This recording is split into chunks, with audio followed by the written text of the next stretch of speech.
The Secrets of Star Trek is brought to you by the StarQuest Production Network and is made possible by our many generous patrons. If you'd like to support the podcast, please visit sqpn.com/give.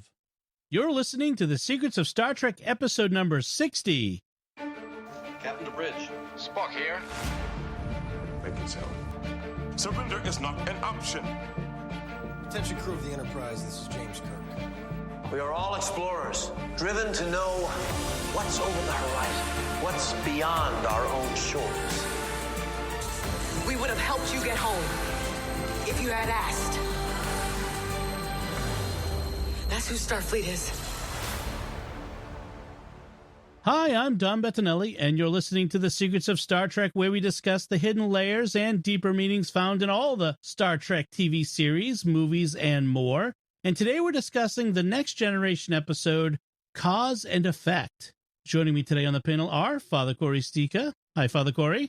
How's it going, Dom? Very well. And Jimmy Aiken. Hi, Jimmy. Howdy, Dom. So, folks, remember to like The Secrets of Star Trek on Facebook at facebook.com/StarQuestMedia. Retweet the show on Twitter, where we're at SQPN. And please leave comments wherever you see it. I really appreciate that. And also, the show is now available on Spotify, so you can listen to The Secrets of Star Trek and all of our shows from StarQuest on Spotify. We should search for SQPN Inc. That's where how we're listed there.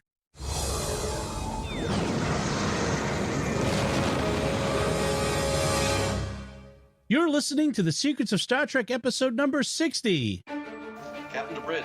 Spock here. Make it so. Surrender is not an option. That's who Starfleet is. Hi, I'm Don Bettinelli, and you're listening to The Secrets of Star Trek, where we discuss the hidden layers and deeper meanings found in all the Star Trek TV series, movies, and more. Today we're discussing Next Generation's Cause and Effect. Joining me today on the panel are Father Corey Stika. Hi, Father Corey. How's it going, Dom? And Jimmy Aiken. Hi, Jimmy. Howdy, Dom. Folks, remember to like The Secrets. You know, this sounds very... Have we done this I'm experiencing recently? Nichboch, the feeling I have done this before. I'm experiencing deja vu all over again. Yeah, Yogi Bear is coming up here right now. Yeah. So, folks, as you might guess, we are discussing the time loop episode of The Next Generation, where the Enterprise D goes through time loops. So this is a fifth season episode. It's the 18th episode of the fifth season. So we're pretty far along in Next Generation time span. And if you don't recall, the destruction of the Enterprise near a distortion of the space-time continuum caused a temporal causality loop to form, trapping the ship and crew in time and forcing them to relive the events that led to their deaths over and over again. Will they escape? And this is not the first time we've had a time loop episode. So it's actually something we've seen before on Next Gen. Back in the second season, there was the episode Time Squared, where Picard got sent forward in time by 6 hours on a shuttlecraft and was dazed until things caught up with him. I believe there was even a first season episode. And I remember reading a behind-the-scenes book on Star Trek where they talked about the fact that early on, Gene Roddenberry had a moratorium on time travel, that they couldn't do time travel episodes in the early seasons of the show for fear, I guess, of repeating things that had been done in the original series too much. And the original time loop episode was a way out of that. It was deemed so different than, because it was time travel, but it kind of wasn't time travel. They weren't going to another historical period. And so they were able to do that one. And this, I think, is a more effective one. This is one of what I think of as the Twilight Zone episodes of Next Gen, which my wife and I would think of them that way. And it's like an episode of Twilight Zone in that creepy stuff starts happening and you gradually learn what the explanation is for the creepy phenomena. And to my mind, these are some of the best episodes of Next Gen are the Twilight Zone episodes. Yeah, in fact, the Star Trek grew to love the time loop device. Yeah. And in fact, we recently talked about a Star Trek Voyager episode, Parallax, which was another time, sort of a time loop, almost time loop-ish episode. Well, no, it was a time loop, but it became overused. But this is early enough where they're still finding new, fresh ways to approach it, and where they're enjoyable mysteries. It got so bad that with Voyager that you had the episode Year of Hell, and it's like a 2-part episode, and they completely reversed the entire episode with the time loop. Everything in it didn't happen. Yes, exactly. The whole year. Yeah. Yeah. By the way, that original episode I mentioned is We'll Always Have Paris. And it's the one where they have like the fencing match, and then they realize they've just looped, which is actually very significant for Star Trek to have. And it happens in this episode too, where people realize that they're looping. Because that, if we were simply atoms redoing the same motions again, then you wouldn't have any awareness of prior loops. And so the fact that people are aware of prior timelines they've been in is a signal that human consciousness involves more than merely physical elements. There must be something that transcends the merely physical in order to be aware of previous loops in time. Well, that's a but good point. they do kind of explain it of, there's these dechion particles, whatever particles these are, that are causing some reaction that caused them to recognize the previous loops. Well, it's what's causing the after images of time, but the fact, but I don't think it explains why, like Crusher, the awareness, why she knows why she knows that she's about to get a call to come get Geordi. We're kind of jumping ahead of ourselves here a little bit, but but it is a classic Groundhog Day sort of scenario where you're living the day over and over again, as from a dramatic standpoint, where you're seeing the same day over and over again, and people's choices begin to affect how that day turns out. Which, by the way, this came out before the movie Groundhog Day, so just so we're all on the same page on that. This episode, by the way, was directed by Jonathan Frakes, Will Riker, the character Will Riker. So interesting there. Another interesting behind the scenes note is that every loop, they film the scenes from new angles. Sometimes filming it new, like having a separate run of the scene. Sometimes just having multiple cameras from different angles in the same take of the scene. So interesting. And that helps keep it from getting visually stale. And one of the things I noticed about Jonathan Frakes' direction in this episode is as we go through the later loops, the angles he's filming from get more dramatic. So we start getting more Dutch angles from really weird directions, and we get more shaky cam to create a sense of unease. As we're pulling back, the camera will vibrate, or pushing in, the camera will vibrate a little bit to make us feel like we're more uncertain. Right. Well, I think that was most clear in the conference room scenes, where there's one of them where it's instead, usually you see the conference room where the windows are behind them.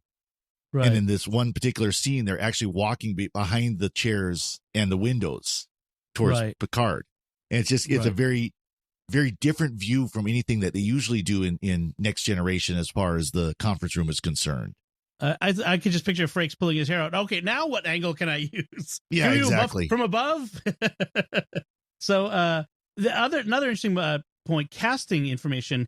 So at the end, when Bateson's, and Kelsey Grammer as Captain Bateson, when they come through at the end, the first officer who's standing next to him was supposed to be Savick, played by Kirstie Alley, but they weren't able to pull that off because they wanted to have, Frasier and Rebecca from Cheers sitting together on the bridge, and that would have been a lot of fun. But too bad they couldn't get Kirstie Alley for this.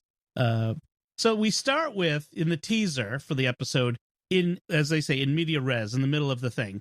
So they're in the middle of an emergency, and Picard calls for everyone to abandon ship, and the Enterprise explodes. And it's the ultimate, dramatic tease to an episode. How could they possibly recover from the Enterprise exploding? They didn't, and that was the end of the series. Have a good have a good day. No. Thanks for the series, folks. Just like at the end of Red Shirts. Yeah. Exactly. So then after the opening, we come back, and Picard is giving his captain's log, and they're crossing the first Starfleet ship to cross the Typhon Expanse, which I thought was very interesting because in the novels, the Typhon Expanse becomes a very important setting. We have the Typhon Pact, which becomes an analog to the Warsaw Pact, where you have several hostile or antagonistic space nations band together in this common defense pact against the Federation and the Klingons, with the Romulans at the head of it. And so it's interesting little bit here. So were those novels published after this episode? Yes. Okay. Yes, these are in the last few years, the last 5 or 6 years. So it's interesting that they continue to play with the development of some of the things that are introduced in these series originally in the TV. I thought that was a very interesting little note there for those of you who read the novels.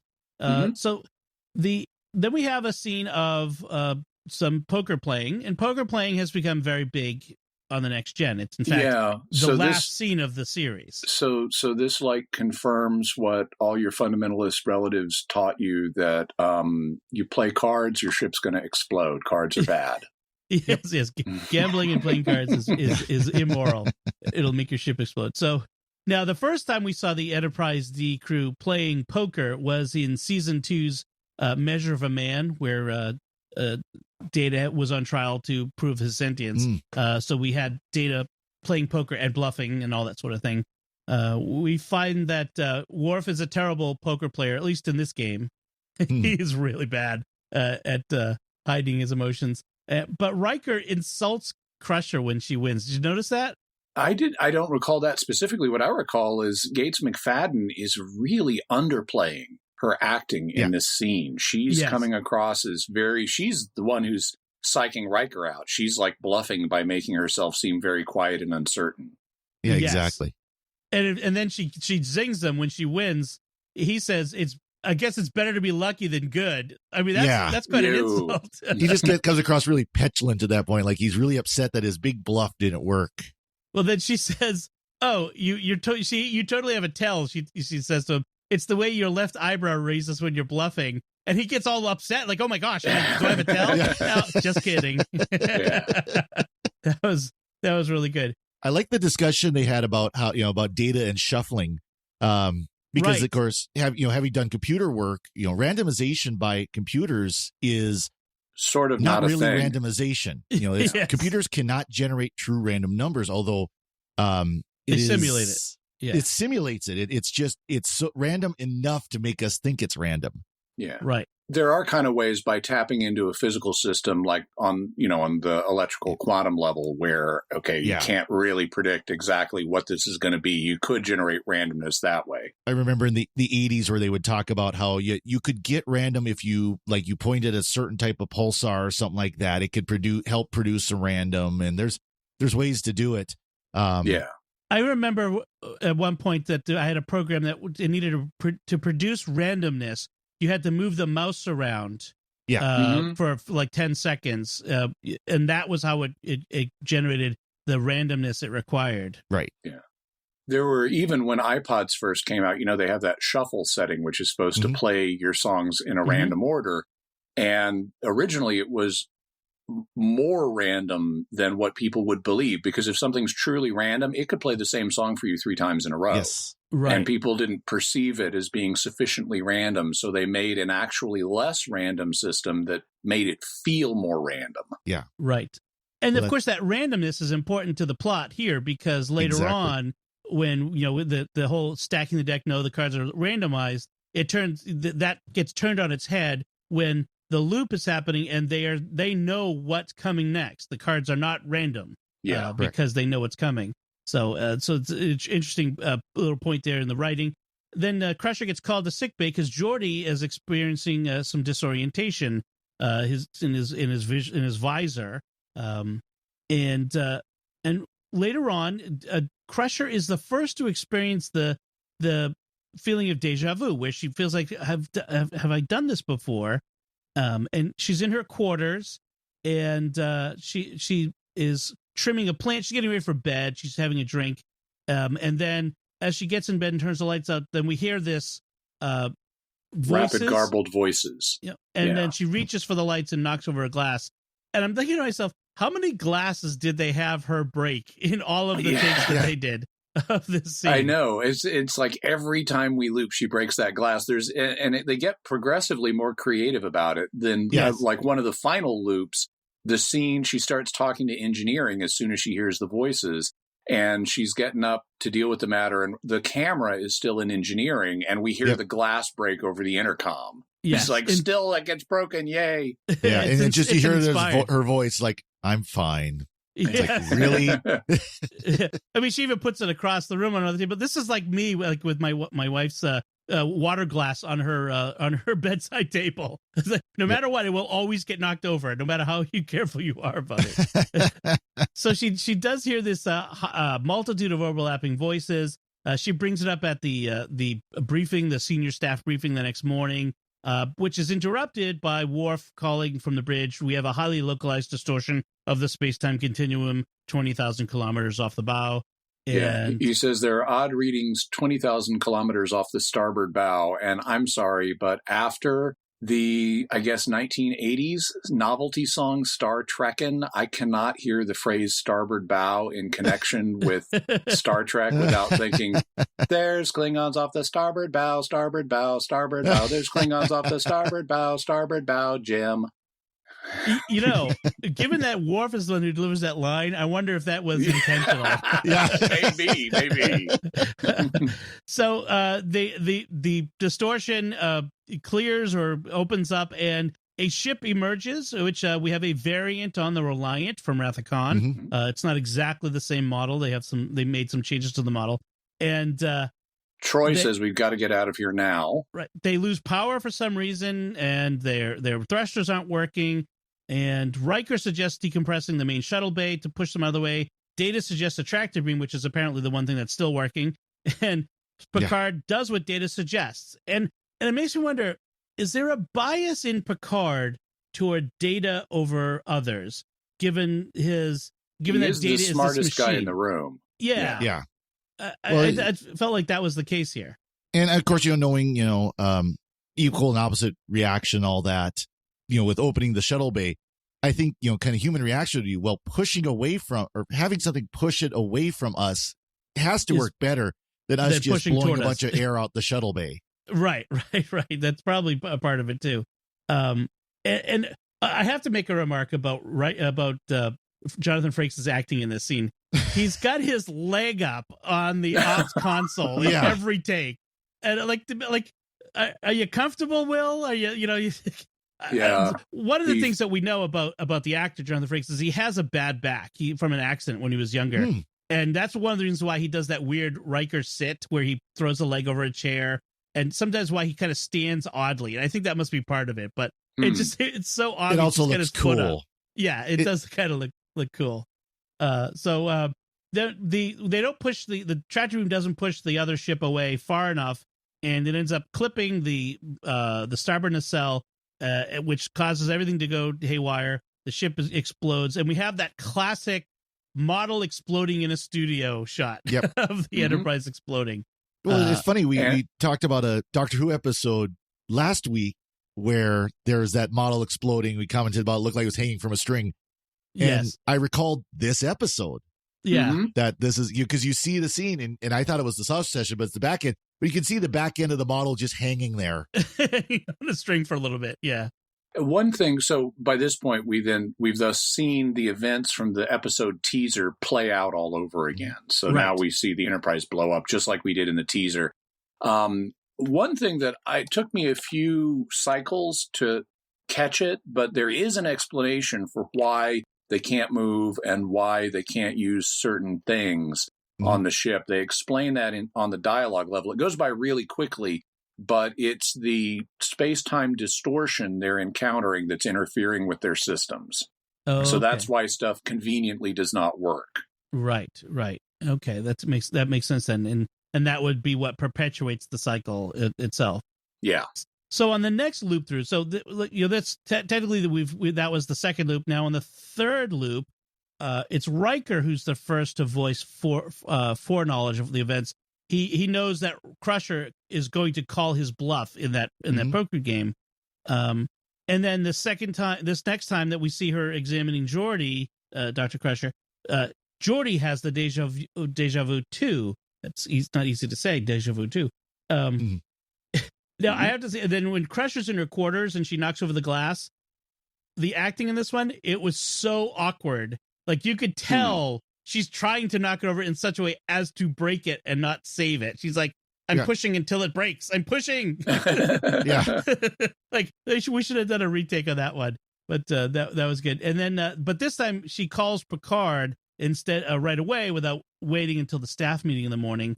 And then Picard gives her that famous Aunt Adele's warm milk with nutmeg to help her sleep or to calm her down or whatever it is it's supposed to do. That sounds good, actually. Yeah, I know. It's a little nutmeg. And I want to find out what else is in Adele's milk. Maybe some rum. So, or in this case, French cognac. What? So synthol. Yes. Yeah. So then we have that loop goes through. Then we have the next loop, and that's where Worf says he experiences what was that word again? Nikpo, which is the Klingon word for deja vu. And everyone at the table predicts the cards before they're dealt, except for Data, who's not experiencing deja vu because because of the computer aspect. And Crusher, at this point, she predicts that Geordi is coming into sickbay before he shows up. So this is actually proof of psychic ability because card guessing is a frequent test for psychic ability. So Star Trek thus establishes both the existence of the soul and psychic ability. That's right. So this is the point where I actually was thinking to myself about how would this knowledge be passed on from loop to loop, and that's what we talked about. Is that the something of us must be beyond the physical space-time continuum. So we have Crusher jumping in her quarters again, and by the way, one note on the by this point they've started talking about Geordi's visor is picking up dechion fluctuations. Yes, and that's technobabble. Dechions are not particles we have verified to exist, but this is good technobabble. Because it fits in with our current scheme for understanding various types of subatomic particles. There are two major types of particles are fermions, which have a spin of 1/2 or -1/2, things like that. And then there are bosons, which have spins of integers like 0 or 1. And scientists have then generalized that to what are called anyons that can have a spin of anything. And so a dechion would presumably be a type of boson that has a spin of 10. And so that's actually good technobabble that fits in with our current naming conventions for subatomic particles. Very nice. Good job. Andre Borman is probably responsible for that Got one. That one. He was the science consultant eventually on Next Gen. So so they call Picard and they talk about he's seeing blurry after images and that sort of thing, and they run some scans, and that's when they see the dechion field fluctuation. And then we have Crusher in her quarters, hearing the voices. This time she's ready for it. She records it, and she's moved the glass to a table, a coffee table or something far away from her bed. But as she's doomed glass, like, why does the glass have to break? That's I'm kind of curious. Like, what is this supposed to signify? Yes. Yeah. So is it fate or is it destiny? That's the question here. We have to answer.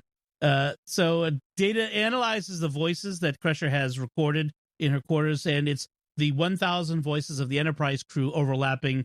And of course, Data has to extrapolate what everybody is doing, starting with the most embarrassing aspects. So this is implausible.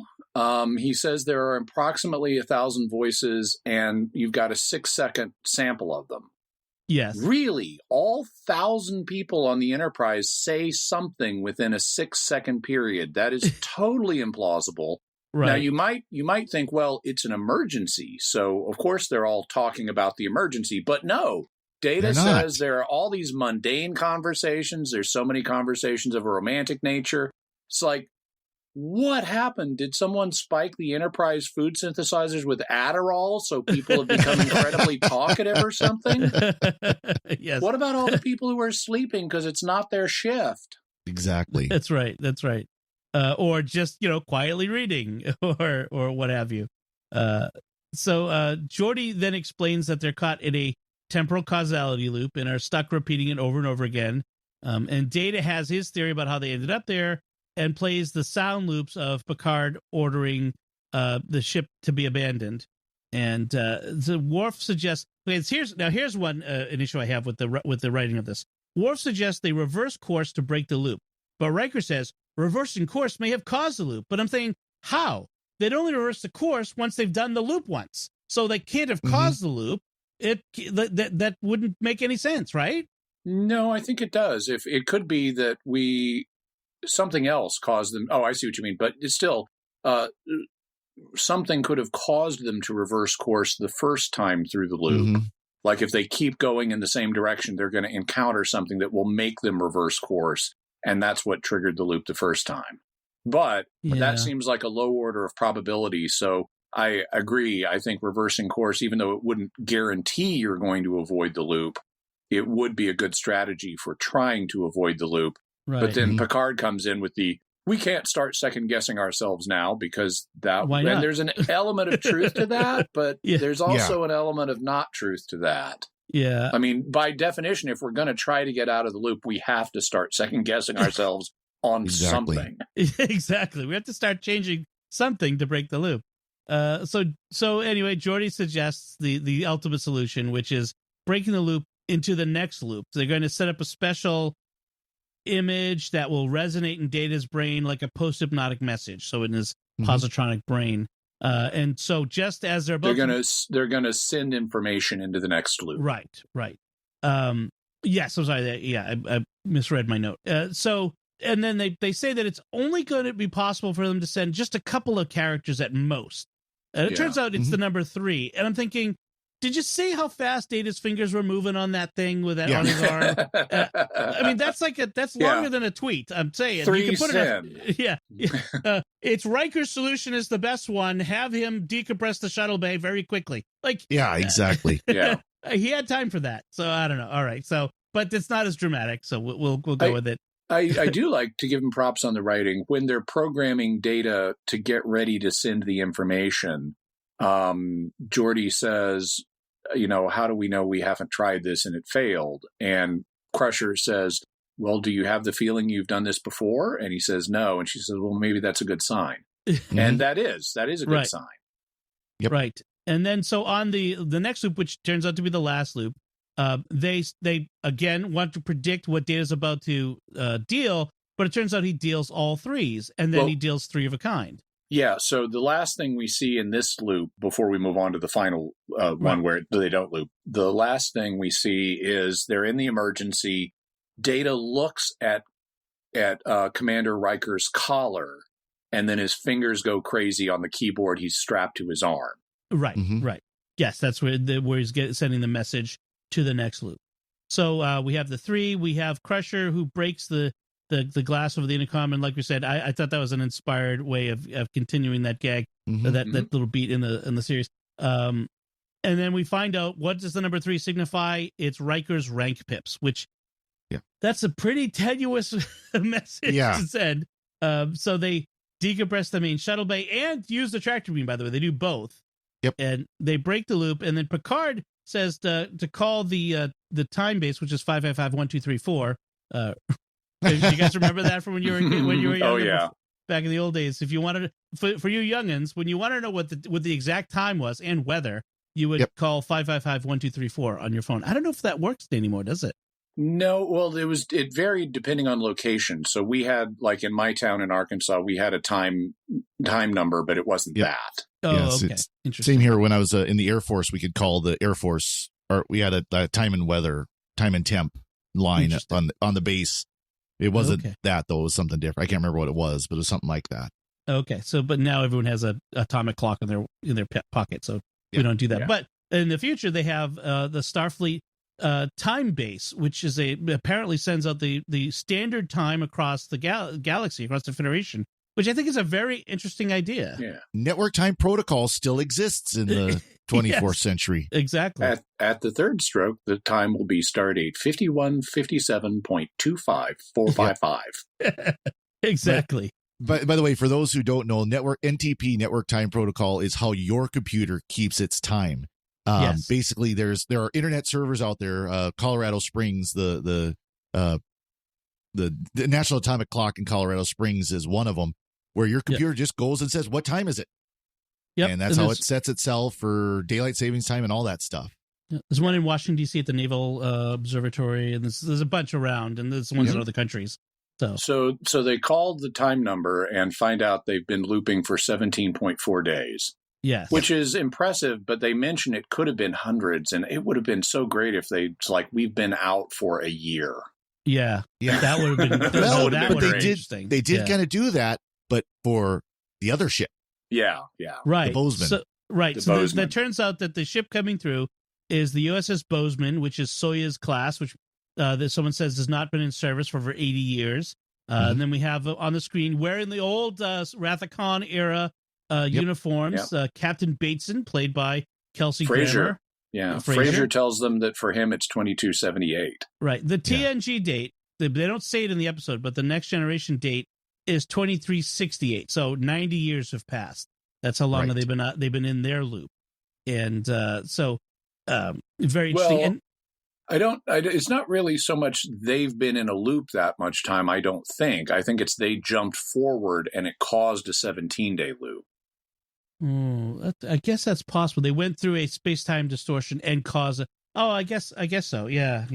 Now, that's how they did say that, according to the crew of the Bozeman, that the Enterprise appeared in front of them. Right. From their point of view. It wasn't like they saw something and then, they saw this distortion and all of a sudden there was the Enterprise. It was just all of a sudden the Enterprise appeared in front of them.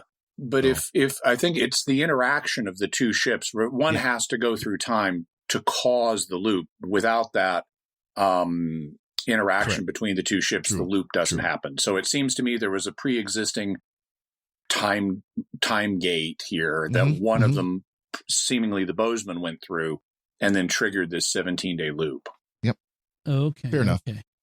So interesting about the Captain Bateson and the Bozeman, there in fact is at least one speaking of novels, Next Generation novel, era novel called Ships of the Line, which follows the Bozeman and Captain Bateson, and it tells a story about them, which I thought was very interesting. That if people are interested, it's called Ships of the Line. So the Bozeman shows up one more time on screen, but not on the small screen, but on the big screen. It was at the Battle of Sector 001 in the movie First Contact. Oh man, that hopefully they've upgraded the system. They've upgraded quite a bit. There was a YouTube video I found, a guy named Certifiably In Game, and his focus is I've seen his videos. Yeah, he does a good job, but his focus is more of taking the Star Trek canon going into Star Trek Online.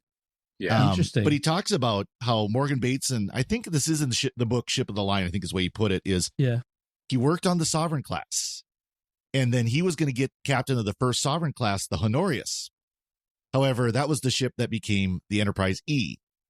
Oh, but he did eventually get another Sovereign class that they named the Bozeman. So he got another Bozeman, the Sovereign class version, as captain. Which, by the way, go Bozeman, Montana. Bozeman, yes, that's right, hometown. Site of First Contact. Yeah, so it was written by Diane Carey. The book was Diane Carey, and came out 1997. So it's been it was out a while. I don't even know if it's still in print, but if you can probably, I think you can get a lot of these like in Kindle format too. Yeah, nothing else. That's true. So, anything else? Any other notes on this episode, guys? Father Corey, do you have any more? One small thing. I kind of chuckled when they asked Data to do a pattern matching algorithm on the number 3. And I thought, okay, so if you did that on Google, would it be 10 to the 333rd results found? Yes, 10 to the 333rd. Yes, that's good. Jimmy, how about you? So just a few brief notes.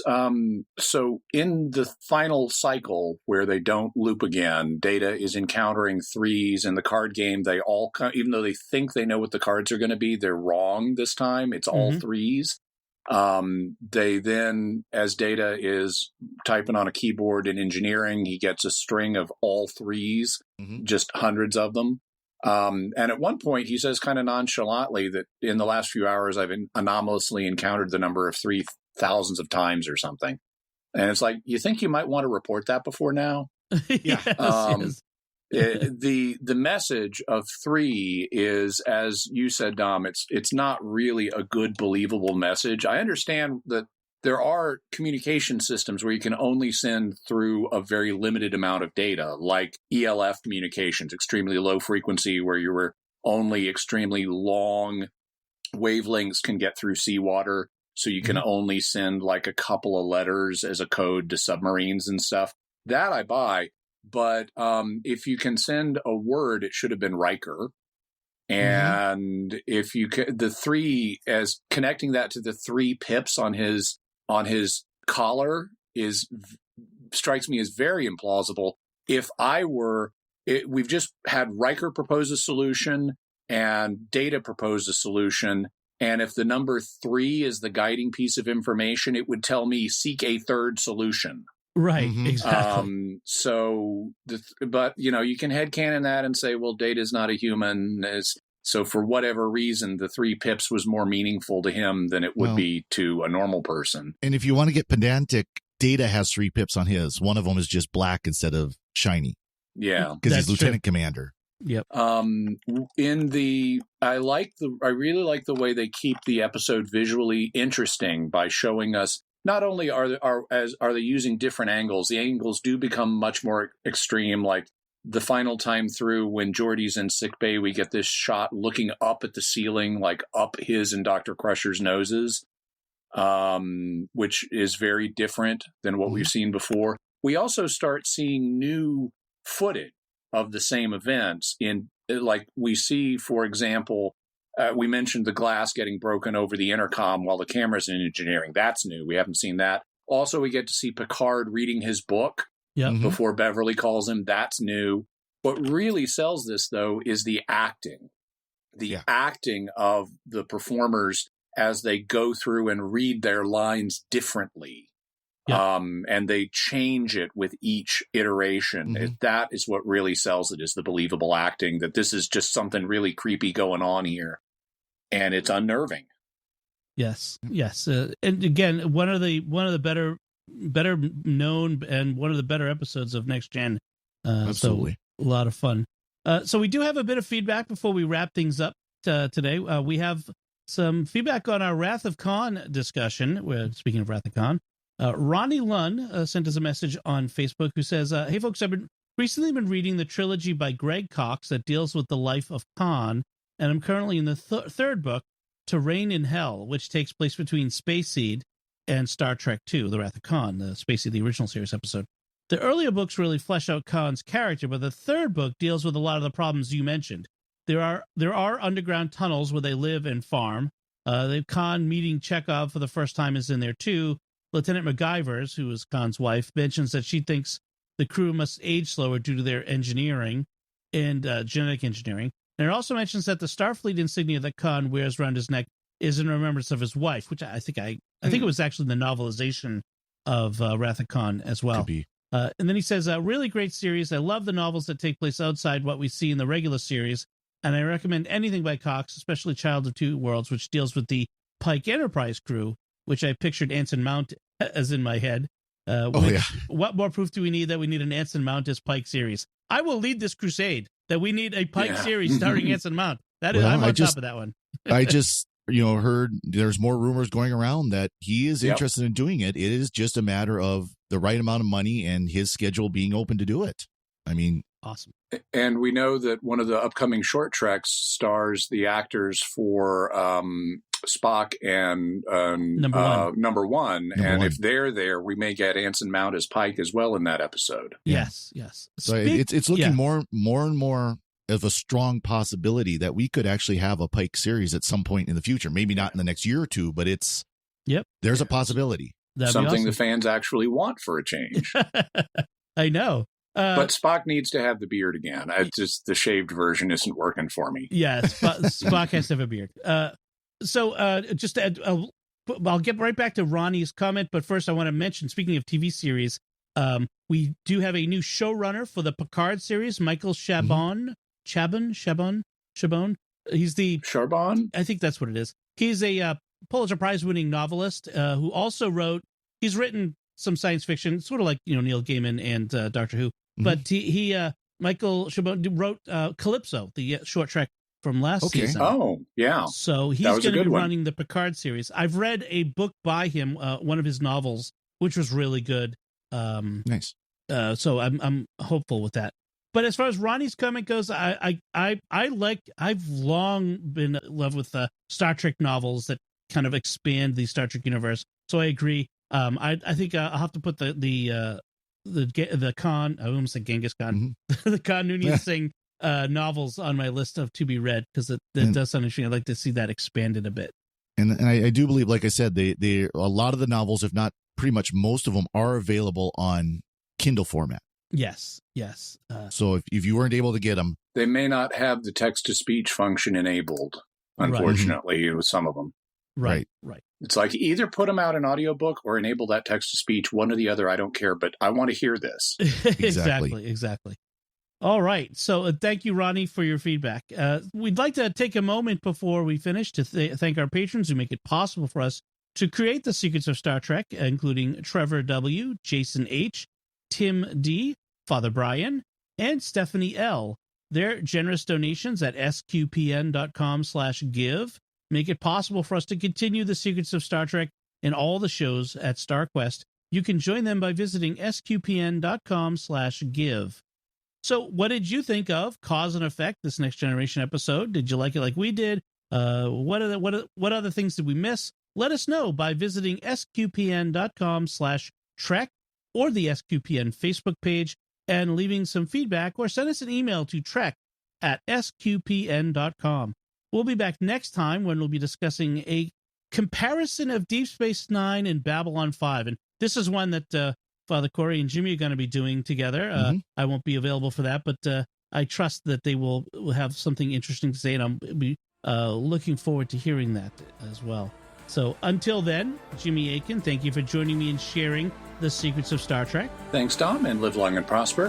Father Corey Stegan, thank you as well. Thank you, Dom.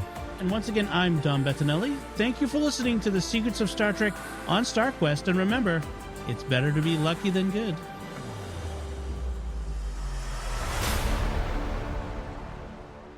Hi, I'm Dom Bettinelli, and you're listening to the Secrets of Star Trek, where we discuss the hidden layers and deeper meanings